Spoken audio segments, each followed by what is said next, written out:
Dear students, आज का हमारा टॉपिक है कूलम्ब्स नियम। कूलम्ब का नियम ये हमारे 12th क्लास का फर्स्ट चैप्टर का फर्स्ट लॉ है। इसमें ये जो नियम है ये एक बल का नियम है या बल के लिए दिया गया नियम है। ये नियम ये कहता है कि अगर जैसे कोई दो स्थिर पॉइंट है तो इन दो पॉइंटों के बीच जो बल कार्य करेगा, चाहे वह आकर्षण का बल होगा या चाहे वह प्रतिकर्षण का बल होगा, तो वो जो बल होगा वो किस प्रकृति का होगा या उस बल का जो मान होगा वो मान क्या होगा। तो उसके लिए चलिए हम पढ़ते हैं कूलम्ब का नियम। कूलम्ब का नियम ये कहता है कि दो स्थिर बिंदुओं के बीच कार्य करने वाला, इट मीन्स ये देखिए फ्रेंड्स, ये जो दो पॉइंट है इनके बीच में जो कार्य करने वाला जो बल F है ना, वो F क्या होगा, दो बिंदुओं के बीच कार्य करने वाला आकर्षण, वो हो सकता है उसकी प्रकृति जो बल ये लगेगा ये हो सकता है पॉजिटिव हो या हो सकता है नेगेटिव हो।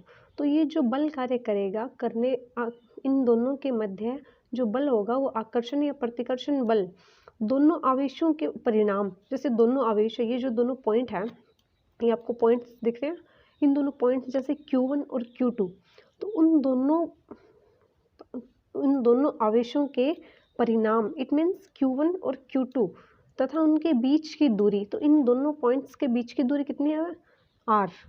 तो इसने कहा है इनके बीच की दूरी के वर्ग के व्युत्क्रमानुपाती, अर्थात इनके बीच की जो दूरी R है इसका वर्ग, इट मीन्स R स्क्वायर, ठीक है। तो बीच की दूरी के वर्ग के व्युत्क्रमानुपाती, इट मीन्स 1/R, ये दिख रहा है आपको 1/R स्क्वायर, ठीक है। तो अब आपने इसको थ्योरेटिकली पढ़ लिया, लेकिन अभी हम लोग इसका एक एग्जाम्पल लेके उसको सॉल्व करते हैं। तो माना कोई दो आवेश Q1 और Q2, ठीक है, Q2 है तथा ये एक दूसरे से R दूरी पर पृथक है, इट मीन्स इन दोनों के बीच की जो दूरी है वो R है। तो इनके बीच कार्य करने वाला विद्युत बल, अब हमें ज्ञात करना है कि इनके बीच में जो बल आएगा, जो F होगा वो क्या होगा। तो F समानुपाती Q1 Q2, ठीक है। और दूसरी लाइन में हम लोगों ने कहा कि जो F है वो 1/R के वर्ग के व्युत्क्रमानुपाती है, तो 1/R के समानुपाती है।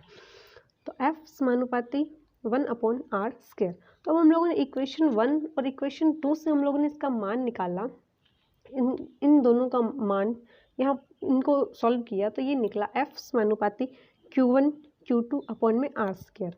तो अब ये जो समानुपाती का ये जो निशान है इसको हटाने के लिए हम लोगों ने इक्वल लगाने के लिए एक स्थिरांक का यूज़ किया K।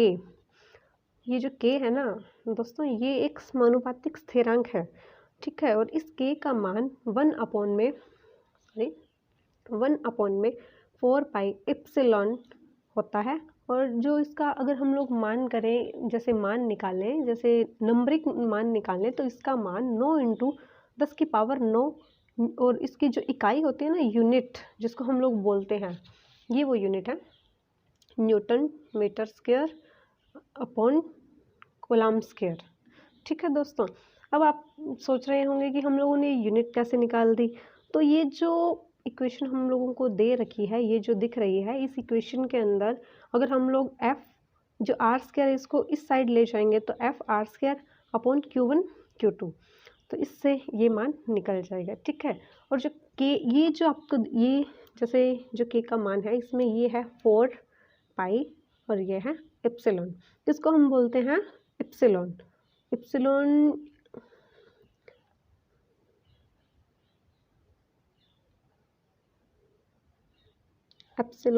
0।